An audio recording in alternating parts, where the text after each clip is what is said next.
I was crazy enough to move my family from New York to Pennsylvania. At the time, it sounded like a really good idea. My son was around 1 or 2 years old. He's 11 now. No one talks about how difficult it is when you have no support system around. There is literally no one we trust to watch our kids ever. So we never, ever really don't have our kids unless they're in school, and then the youngest one is not school age, so she's always with us now. I feel like it's made us such amazing parents. Sometimes I just need a break. So I called my mom, I think on Tuesday or Wednesday, and I'm like, we're coming to New York, I need a break. And she instantly was like, yes, come, please bring the kids. Like, she's so great with the kids.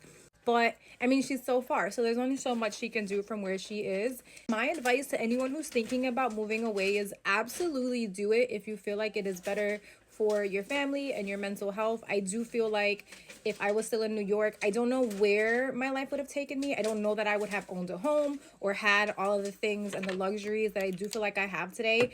I have my time, and that is the most important thing to me. What I do miss is having community, being around my family. I do miss that support of being able to just say, hey, I really need help today. Yes, I think it made me a stronger parent, but sometimes like too strong of a parent. Like, I don't really give myself breaks.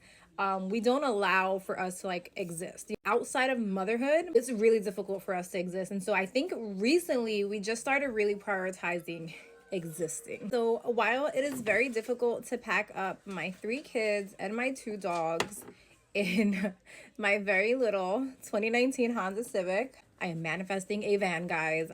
I said I'd never get a van, but I need a mom van. But wow, it is so difficult and chaotic to do that. We're making that sacrifice because we really need a break. And we're going to the Japanese festival in Chelsea in New York this weekend, and I cannot wait. We'll try some Asian food, and we're going to be vlogging the entire thing. So I cannot wait to upload that to my channel. So this is getting really long, so follow me for part 2.